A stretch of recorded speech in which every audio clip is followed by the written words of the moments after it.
for the past 20 to 30 years, the World Bank has pumped close to $1 billion into various projects in the Urban 1, Urban 2, Urban 3, Urban 4, urban environmental sanitation, second urban environmental sanitation, urban roads, urban water, urban transport, easily $1 billion. Why is it that after all these years, we still have so many challenges? There is clearly a problem of governance.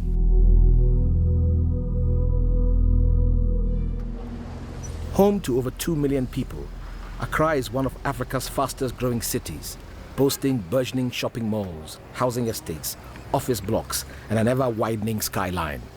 A busy and prosperous city. But it's also a city of chaos and dreadful disorder.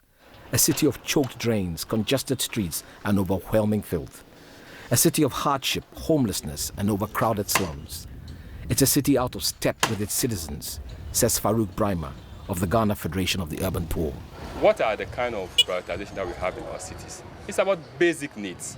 It's about education, it's about sanitation, it's about jobs, it's about health, it's about housing.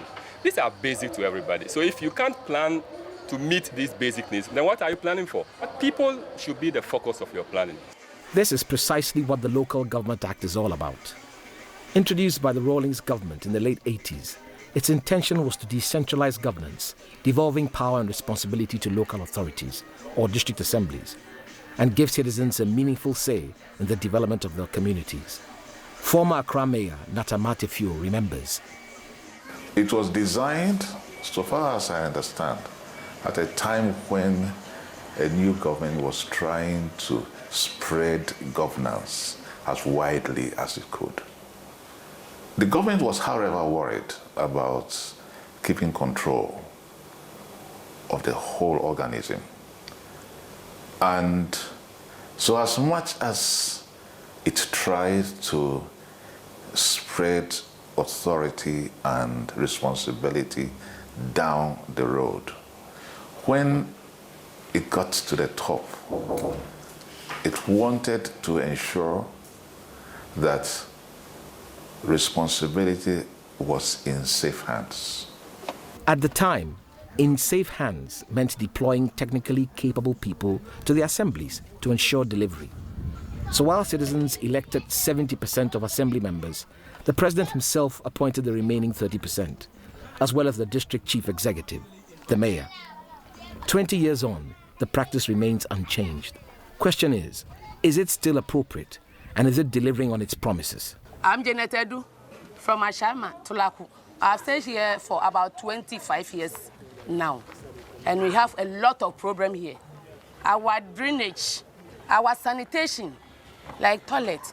This community have about, let me say, 2,000 people.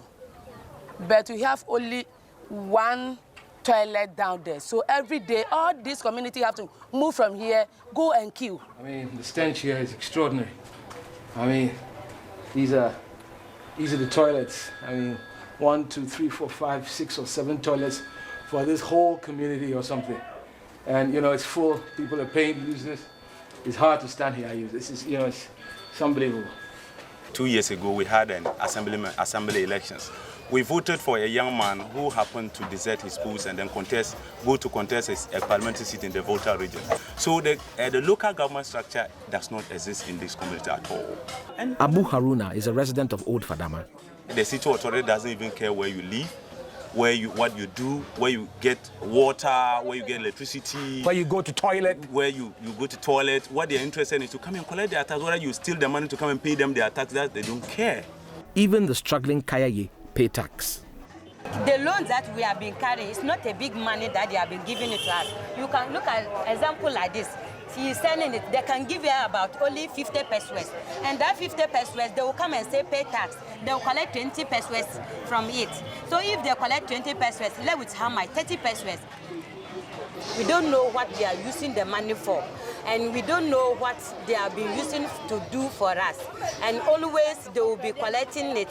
And right now we don't have place to sleep.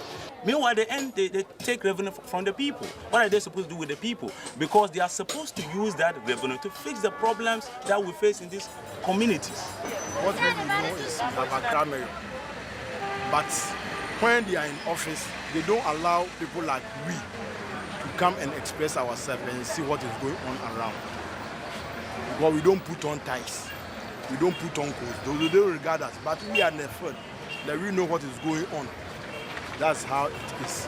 Because the mayor is answerable to the president and not the people feel powerless. And according to political scientist Amos Ayimadu, the problem has deep roots. The modern Republic of Ghana is a very reluctant republic. It's a reluctant republic in the sense that if you look at Ghana in a deep political way, actually we don't want to be electing a modern president. What we really need is a larger chief. And effectively that's what we do. So that, the president is actually the chief of chiefs. The theory is borne out by the Constitution. In any modern democracy, there are three arms of government. The executive, that's the president and his cabinet, the legislature or parliament, and the judiciary. Each is independent of the other, ensuring a system of checks and balances against the abuse of power. But not so here. According to the Constitution, 50% of cabinet ministers must be sitting members of parliament, which seriously weakens the independence of the legislature. Then consider the fact that the Minister of Justice is also the Attorney General, which makes the independence of the judiciary equally questionable.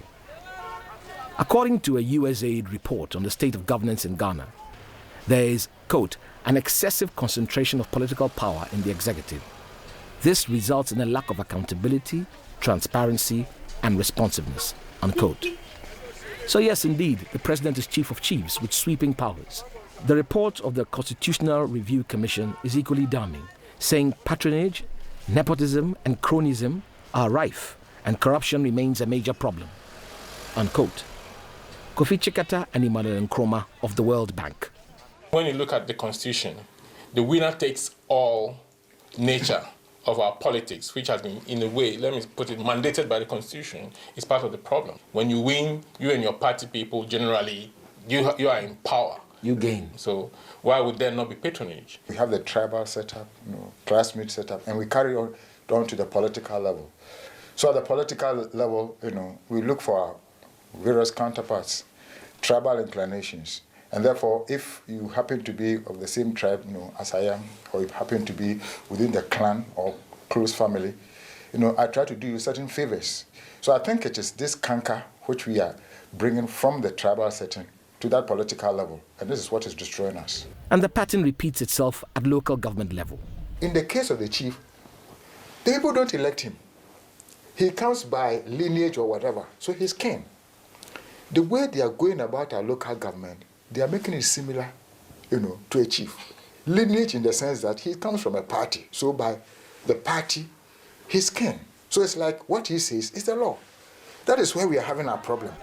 The fact that not only the mayor, but also 30% of all assembly members are appointed by the president makes a mockery of the notion of autonomous local government. Central government holds the balance of power in any and all decisions made. Former assembly member Jane Ameli. The appointees come to the assembly with their technical minds, their technical know-how to help the assembly.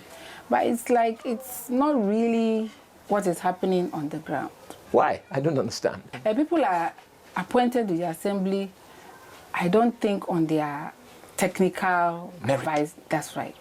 They come through the parties, you see. So the party people are the ones who get these jobs? Yes. So it is more like a partisan thing. It has become governance by the party rather than government by the people. And public participation, a fundamental principle of the Local Governance Act, seems non-existent.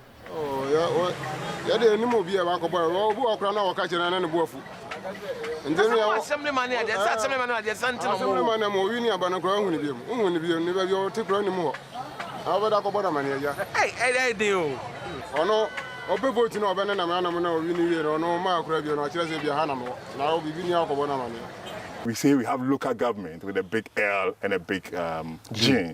But really, if you want to do a proper political analysis, what we have is not local government. How can you say that? All the structures are there, they're in place. Do you think these district assemblies, they really have control of their districts? I mean, their main income comes from the central government. So is that really government? Via what is known as the Common Fund, central government provides between 60 and 70% of district assembly budgets, again giving them substantial control. District assemblies are limited by law in terms of raising independent loans from banks, leaving them largely reliant on internally generated funds to boost their budgets. But little of this gets spent on communities. And if these monies come, it goes into a pool. That is where assembly members' allowances and things come from. So they don't use the money to sort out the problems of the community that they take the taxes from, but they use it to pay their salaries. Internally generated funds come mainly from the collection of local business and property taxes, and political interference is no stranger here either. Government has a great deal of interest in what you do locally. Something like raising our rates is of immense interest to government. And part of our job is navigating between the confines of what government feels is economically and politically appropriate. So, for example, you can't increase the property rates because it would upset the people? Unfortunately, that is the whole process of democracy. Government has to be sensitive to these things. Because government wants to stay in power? Well, certainly because it wants to stay in power, but also because it has its own agenda to execute. Government gets away with this because people don't know their rights. To a certain extent, you are right. People don't do their rights, don't exercise their rights, or feel that government is too big for them to challenge. And each time you try to take a DCE on, you risk taking a government on. That is the challenge. Okay. So you see, when people want to take their DCs on, they want to demonstrate, they want to kick against unpopular decisions, immediately you bring the central government into focus. And I think this shouldn't be the case. There should be a situation where local people can hold their local electorates to be accountable without necessarily incurring or stepping on the toes of the national government. For the World Bank, the solution is simple. Let the people elect their own district chief executives. And then he knows that he has a term. At the end of the term, he has to come back to the people to render account. He will listen to the people. If the mayor knew that his election is based on what people think about him and whether or not he's holding people below him accountable for not doing their work well, he himself will sit up. The election of the mayors and the district chief executives is a point that we cannot overemphasize. If we want citizens and civil society to have voice and to make sure that there is accountability. And the people, it seems, agree. Nasa bankasa koyi na odi ne pen na di ye ne oye enti ye no ye beto aba na ye di yi ye to aba ya pesa ya nto aba na yi mayor no ye mpa president bema mayor no be transfer ya na fe dia omo chiche ska na egu omo botom anya wo kwase ye to aba no won so na obeya de pa aba ni nti a ye beto ni nti ye fa obi a da bi ye beto aba ni pa no ba obeboa ye ama ye ho ato nti ye pa aba ni to na ye beto a ye be di nu da bia no na ye pe. In its report to government, the Constitutional Review Commission itself recommends that the Constitution be amended to allow the people to elect their own mayors. But given that central government will lose control over local government as a result, one questions whether they'll act on the recommendation. Natamatefio has his doubts. I certainly accept that what's happening on the ground is vitally important. But government also has a right to sustain themselves in power. And you don't do so by undermining your own hold. But you do so by bringing development to the people. The government is also going to be a beneficiary. That's on the understanding. That's the understanding that development by the people is congruent with the DC's agenda. If he's not delivering, he'll get punished. And that's the beauty of democracy. Well, it's a democracy in process. Wise words from a wise man. Control of local government gives sweeping powers to the ruling regime, whether that be the NDC or the NPP. And they agree on the rules of the game. Parties in government have a vested interest in maintaining the status quo. When the NPP is out of power, when they were out of power, they made a lot of promises about electing DCEs. When they got into power, they were very happy to conform to the rule, okay? And when the NDC came back, the same thing has continued. So I think it bears closer scrutiny. It's a casino. I mean, let me tell you something. I mean, the most dramatic episode in our research for the USAID report about a year and a half ago, was that we went to the MPP headquarters. Of course, now the NDC is in power, and a very senior talking about electing DCs, and the MPP guy was against it. I said, oh, no, let them take it. Let them take it. If we win, then bingo, we are in. So it's almost like a casino, you know? They just wait your turn, you get to the government, then bingo, you have everything. So it's a cartel. Given the reluctance on the part of the ruling elite to bring about constitutional reform, what then will it take to bring about change? The CRC really, I mean, I see it as a partly academic, disarms lens kind of operation. In terms of what you can do to change the situation, I mean, I must say, I would hugely discount so-called civil society. I'm a political theorist, and I think civil society is about the most abused phrase in development over the last 20 years. I think it's much more important for the political parties themselves to have clear visions about what they want to do. Until they get into power and change their minds. Even if they don't get into power, look at free SHS now. Even if they don't get into power, it becomes a fork in the road. Why are you so dismissive of civil society? There must be lines of accountability. And all that I would say is that most of these so-called CSOs, they have clear lines of accountability. And we end up exercising power without responsibility. I mean, isn't the problem really that people are just concerned about themselves? I mean, there is no civil society per se. I mean, in other parts of the world, for example, if an airport is being built where the community isn't happy with it, people would rise and they would stop it. You hit the nail on the head. You see, in a sense, what I'm saying is that the new technologies of power, I mean, this old civil society organization, it's really, really old school. It's about 40, 50 years mentalities in organization. If you look at what happened in Egypt, it was not an NGO.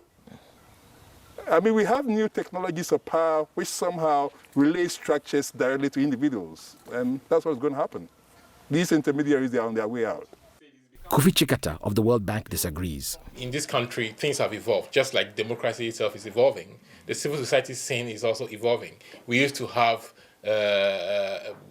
what we called NGOs, non-governmental organizations. That was the terminology we were using. Yes. We've shifted gradually to what we are calling civil society organizations. We have to see these organizations more in terms of representatives of citizens. The time for people power is now, he says. The role of citizens in making sure we get the best out of our cities is crucial. And we cannot overemphasize this one. If we leave